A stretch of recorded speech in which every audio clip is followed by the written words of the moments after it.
Welcome to another episode of the Financial Armor Show. My name is Brad Cooper. I'm the president of Cooper Financial Investments, and I want to welcome you as listeners, but also welcome our amazing co-host, Tony Shore. How are you doing, Tony? I am doing great, Brad. Thanks for asking. Wonderful. It's great to be here on your show with you today. I love talking with you. We always have good conversations before and after the show, and it's really good to just keep up with you and what's happening. You and I both have a lot going on with our families right now, so it seems like that dominates, but I know you are also very busy at work, and you and your staff meet with all the clients and callers from the show, listeners who set up consultations, and Yes. I know you love doing that, don't you? Absolutely, Tony. And, as you were talking, I'm thinking we probably should include in the radio show what we talk about before and after, because Yeah. I'm sure our audience can relate 100% just talking about life in general, not Yeah. only being busy, but, health, finances, and, as we're all aging, what's important in life. And, Yeah.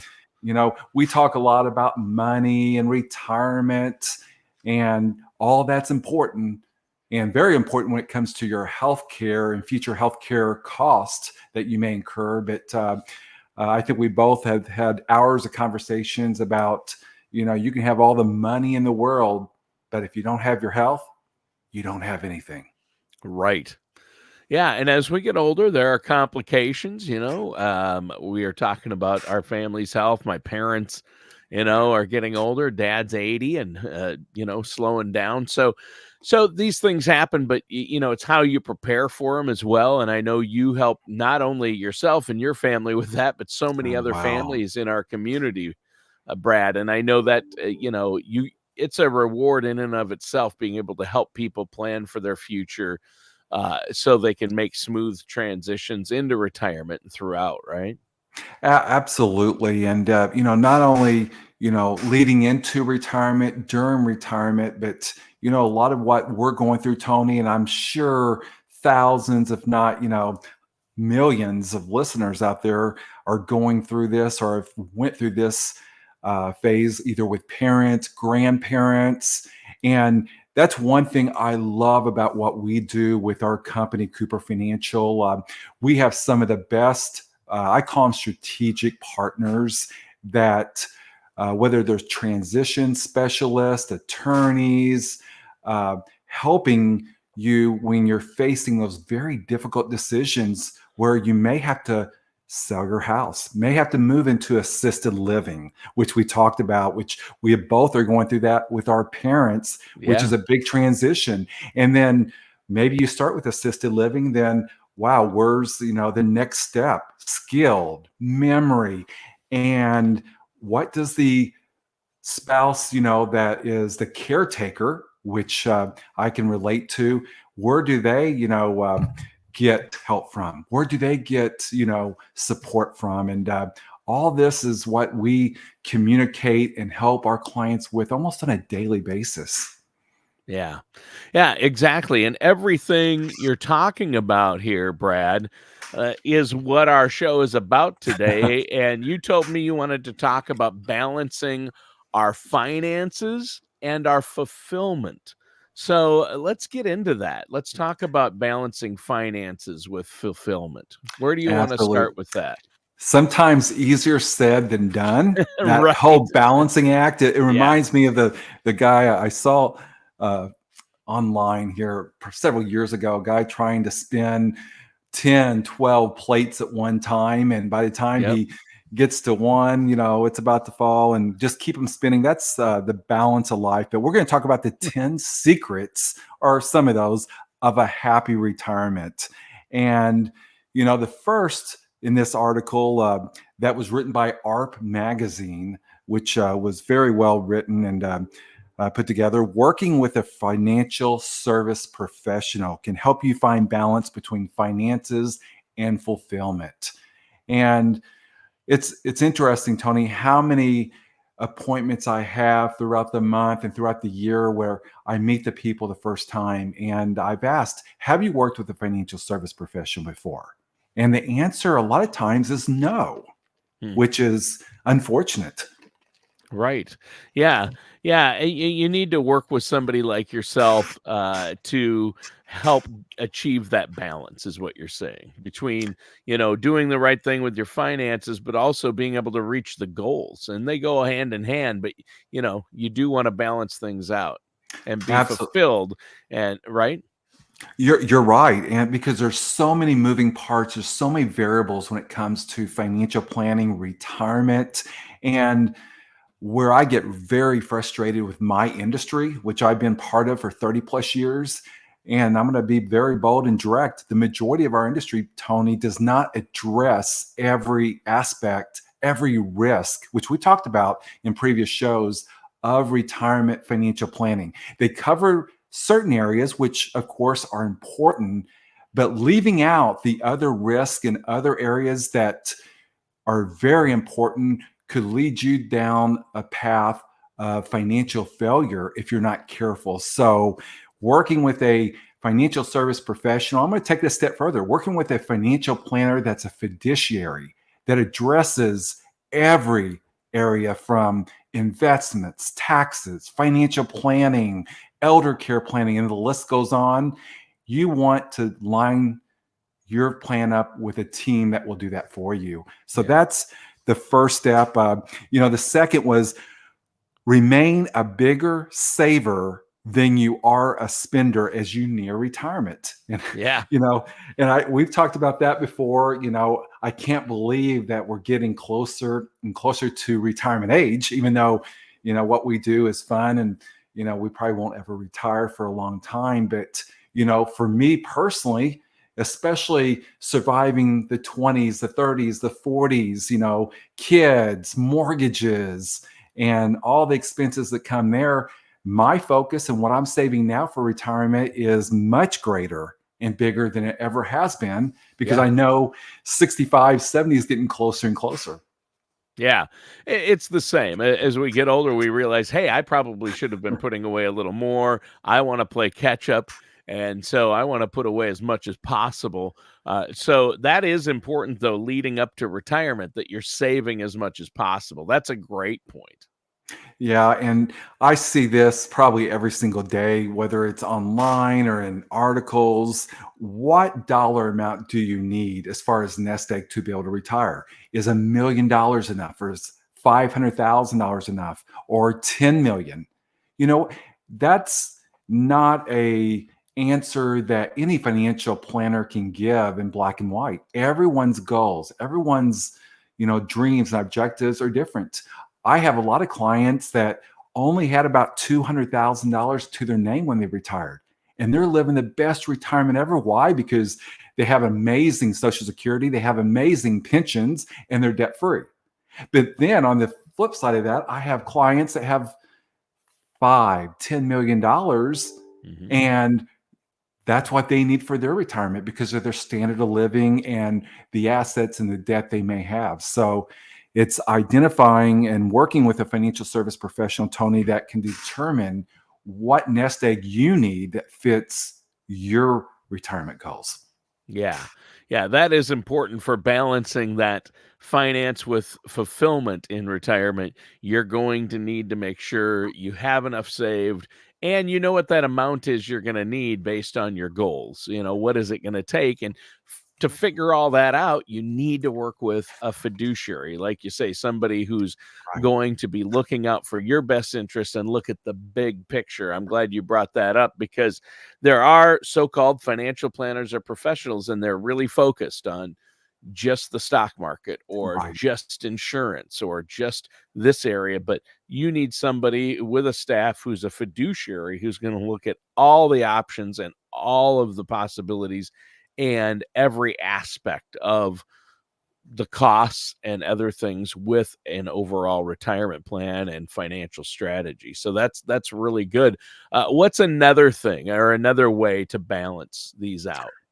Well, another way, and part of the article, Tony, was consider paying off your mortgage before retirement. And, Mm. I want to add to that. We talked about this before. Is it best to pay off your mortgage 100% of the time? Absolutely not. Being debt free with your mortgage sometimes is the wrong thing to do. Why Mm. is that? Look at my mortgage. A lot of our clients have mortgages at 2.5%, 3%. My mortgage is at 2.8% fixed. Yeah. And I get to deduct the mortgage interest, which really brings that down probably to more of a 1.5% net effective interest rate I'm paying. Why would you want to pay off a 2, 3, even a 4% loan, especially if your money's been averaging in the market and other strategies over the last 10, 15 years, maybe over 8, maybe Yeah. over 9% in So that there time? is such a thing as good debt, is what you're saying. Like my wife and Right. I have a 2.9% fix. So very Wow. close. We're at Yes. 2.9. We didn't quite get there. See, I'm not the financial mind you are. You're probably able to.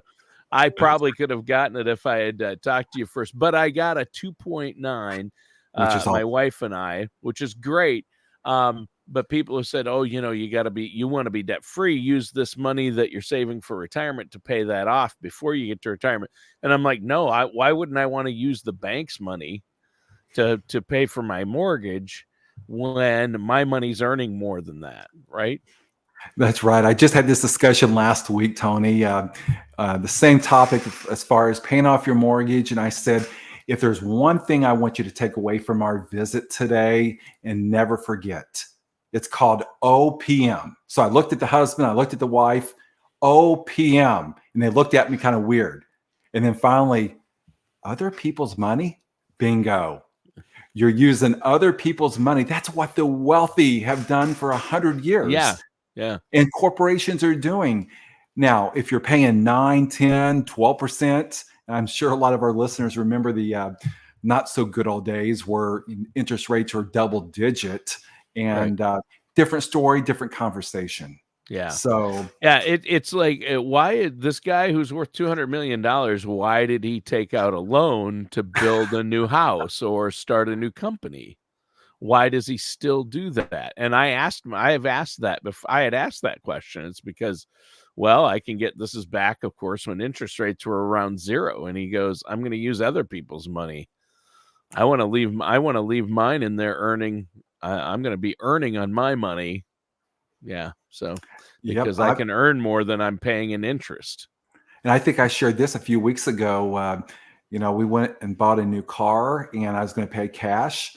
But when I sat down to do the paperwork, the finance manager said, Brad, Shelley, I know that you want to pay cash, but I can get you a 1.9% fixed rate. There you And go. my wife and I looked at each other, I think within maybe 2 seconds at the very Yeah. most. Yeah. Sign us up. We'll take the 1.9 Yeah. because my money market account fund, which is 100% liquid, no fees, and this changes, of course, on a regular basis, was paying like 4.5%. Yeah. So 4.5, 1.9, I said, I'll just keep the money there and make a little bit of money over the next several years. But Yeah. also, you talked about good debt, bad debt.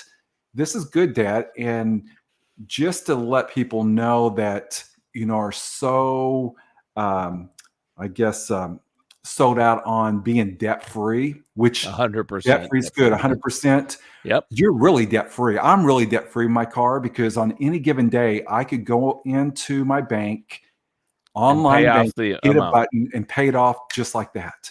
Yeah, it's And not it's about spending, it's not about spending money you don't have. That's right. the issue. If you have the money and can earn more elsewhere, then it's one thing. If you don't have the money and you're getting into debt and don't have the money to pay it off, that's why you have to take a loan and make payments. Those are two different things. And so getting out of that kind of debt, like credit card debt, that's a good thing. You don't want credit card debt, right? That's bad debt. Absolutely. Yeah. Been there, done that years ago, decades ago. So I Yeah. would not recommend that plan. But Yeah. you know, another secret on this list, Tony, and I just had this conversation. I think it was last Thursday with a client. He's getting ready to retire, and we're just talking about how do you feel. He's excited, but he's nervous too. And this secret is maintaining hobbies that you have and explore new ones in retirement. Hmm. He's very nervous, and I know how he feels, because I'd feel the same way as far as entering into retirement. You're used to working maybe 40, 50 hours a week, and that's your routine. But going from that to nothing, and maybe not even having that many hobbies, can be very emotional and a major lifestyle change that a lot of my clients in the past who have retired, we've had discussions where, now they're working part-time, or they're, volunteering their time with various, charities and churches, just to fill that void. So there's the other side of retirement other than just the financial side that you really want to take a look at. Right. I mean, you spend 40 plus hours a week, during the week working, and then you retire and that goes away. Staying fulfilled in retirement and being fulfilled means having something to do. You have to have a purpose. My grandfather, Grandpa Bob, who lived to 101, always said, Wow. people said, "How do you do it?" And he said, "You have to stay busy. You have to have a reason to get up every morning, and you have to keep going. You have to have purpose." Perfect. So you're going to have a more fulfilling retirement if you can do that. And it's hard. Some people, if you have one hobby, like, oh, yeah, I'm not worried. I like to do puzzles, or I like to read. Well, that's good. And you will do more of that in retirement, but you can't just do that, right? You That's can't right. golf 20, 40 hours a week, even though you might want to. Right. That's not realistic. So you want to do things like that, though, like pickleball or golf, to stay active and things like that, right? Absolutely. And, I forget what source, but I was just, and this is probably two or three different articles I've read in the past year where, of course, if you look at the divorce rate nationwide, what is it, over 50% per couple? But this article got into, nowadays, they're seeing couples getting a divorce that have been married for 20, even 30 years, Tony, or Wow. more. And why is that? This feeds into it a lot. Number one, they said children leaving the house and becoming empty nesters, where a lot of families and a lot of parents are excited about that. But, when you just pour into your kids and that's been your identity the last 30 years or so, now you look at your spouse and say, who are you? And so they Yeah. led that to be number one. But number two is, now both spouses are retired. They have all this time on their hand, and that's been a big transition. So, you That's know, a good point. That's a good point. These transitions are something you need to plan for to have fulfillment in retirement, and they can come as quite a shock. And I know you see this all the time oh, yes. working with clients who are going through this process. But it reminds me of something funny. My mom and dad celebrated their 61st wedding anniversary this year, Wow. and my Awesome. wife and I are 31st. But at their 50th, I'll never forget, people are like, oh, 50 years of marriage. And my dad, of course, made the joke, 50 years of marriage, 5 years of marital bliss, he said. And everybody laughed. And my mom punched him on the shoulder. And then they Yes. said, what about you, Ruth, my mom? How do you do it? And she goes, he was gone a lot. Yes. A lot, They go, a how did lot of, your marriage last 50 years? And my mom, poking back fun at him, he was gone a lot. And it was true, though. He was an over the yes. road truck driver for 35 years. So he'd be gone a week at a time, or, a few days every week. He was completely gone. So, but there is something to be said for all that togetherness all of a sudden if you're both retired. So you need to make sure that you ease into that and give each other the space you need, but yet plan things to do that'll keep you both active together and separately, right? Yes, I just talked to my father-in-law this past weekend. Him and my mother-in-law have been married. I think they're going on 55 years. And we're just Wow. talking. It's funny, this past weekend about this same topic. And he said, Brad, just remember this: being absent from each other makes the heart grow fonder. Fonder. And, Yeah. you know, being together too much. And maybe that's why my wife and I have celebrated or survived going on 33 years, Yeah, Tony. that's great. Here, Congratulations. You got me well, thank beat. you. You And always have to one up me, Brad, don't you? I I, know. I say Well, 31, 33 years. but Wow. Tony, you're so young, and I must have several years on you. So you didn't want to No, get married at 14, did you? no, that's for sure. But I think even at 25 or 27, however old I was, my mom said, "You're not ready." She was giving me a hard time. well, they say most men aren't until like 35 because we mature so much slower Right. than our women. Right. So People always think I'm a lot younger than I am, Brad, and I always say it's because of my immaturity. It throws you off. yeah. Well, another secret, Tony, which I agree with this, and after I read the article and looked at several reasons, I said, "Wow, this is so true." Don't compulsively check your portfolio during retirement because that can lead to rash decisions. So, what does that mean? I would say, Tony, I probably over 90%, if not higher, of all my clients that have been retired for years, they do not look at their retirement portfolio on a daily basis. And maybe Right. at the very most, once a month. Hmm. Some don't even, but maybe once a quarter. Here's the reason why our clients can get away with that versus a lot of other people that are retired. It's called risk management. We take risk very serious Mhm. as fiduciaries.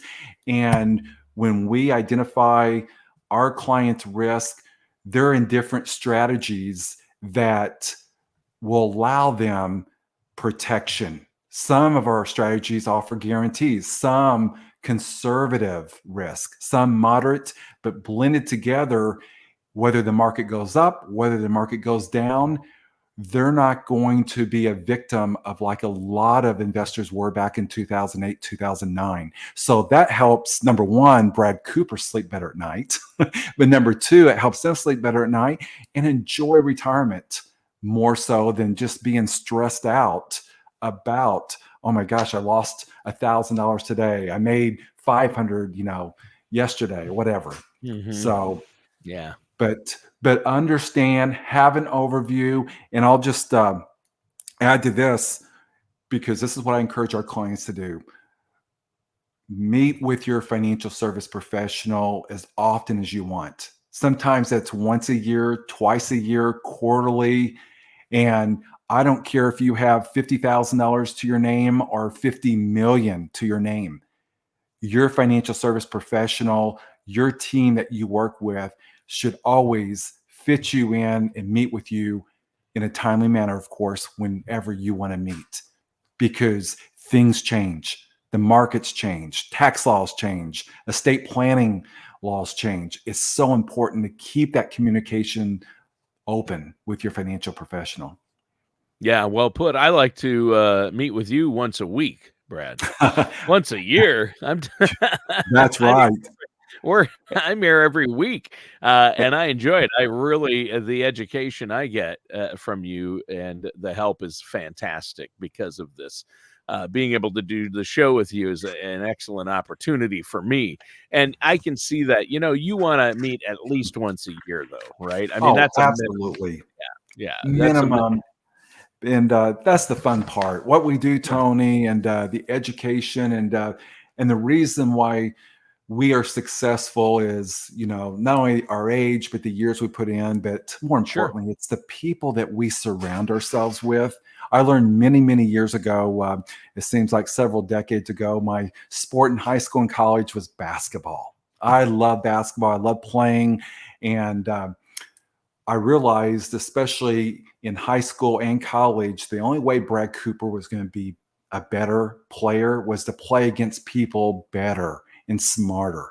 And that's who we have surrounded ourselves with in our team as well, whether it's money managers, tax experts, attorneys, money managers.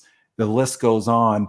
We have the best of the best. And I know you get to talk to a lot of them also on a daily basis that helps sharpen our, tools to be a Yeah. better educator, be a better financial planner and advisor for our clients. Yeah, I can see it now. Cooper goes in for the layup. It's 2 points, and he's fouled. He'll go to the So free throw line. that's Brad Cooper for the Phoenix Suns. I can see you out yes. there on the court for the Suns, right? Well, the only way I could get 3 points back when I played in high school, I'm showing my age, was getting fouled because we didn't have the 3-point line. Do you remember those days? Oh yeah, I remember. Although I wasn't a big basketball player, but Yeah. to goof around and play some games. But I do remember those days. Yeah, football was my thing, but Yes. I was never. Yeah, I was. I was more into band, and I really enjoyed playing football in high school. But that's about it. Yeah, so. Not Yes. much beyond that, but I can see you on the Suns. I can see you as a pro player. You're a Wow. dedicated guy. Nowadays, I'm shocked at I watched the playoffs this year. I normally don't watch a lot of NBA, and some of these guys are hitting a lot of 3-pointers in the playoffs and from outside the 3-point line. I Like know. I mean, this guy's 4 feet outside. I'm like, he just sinks that shot. It's like I'm It's like, crazy. yeah. The amount of 3-point shots I saw made by people during the playoffs, because my team for the first time in many years made it to the playoffs, the Timberwolves. That's right. Yeah, They they made it. They almost got there, and I've really enjoyed the last couple years, women's basketball, especially Caitlin Clark Oh, and yes, University of amazing. Iowa now with Indiana, talking about just dribbling across half court line and being consistent, making shots, just like the men. Yeah, Unbelievable. It's a yeah, different ball game than ever. But yeah, why? Because they start younger, they work yes, harder, and yes. I really have a lot of respect because you don't get there by, you know, not sacrificing and working hard. And Right. that's Same with your finances. Start early, start often. Save early, save often for that's retirement right. is the motto here, and that's why we're talking about how to balance your financial plan along with a plan for retirement that includes being fulfilled in retirement. So it's been a great show. We're out of time though. So let our listeners know, Brad, how they can set up that no charge, no obligation consultation with you and your staff. Yes, Tony. You can call us directly, toll free at our office, 888-390-5277. Again, that's 888-390-5277. Or visit our website, financialarmorshow.com. Again, financialarmorshow.com. And send us your questions. I really enjoy getting emails and answering questions. There's no dumb questions at all. And if you just want to come in for a cold iced tea, I would say, since it's about 115 degrees out now, Yeah. uh, Yeah. we'll make it very cold. Come in and just, ask us any questions. That's always a free visit. And the least you'll get is an education and shake hands when you leave, if that's, the least you'll get. But I Yeah. promise you'll get a lot more than that. Oh yeah. Yeah. Yeah. A good financial plan and Yes, strategy in place. absolutely. That's the deal. Well, thank you so much, Brad, and listeners and viewers. Thanks for tuning in. That does it for today's episode of the Financial Armor Show with our host, Brad Cooper. Thank you, Tony.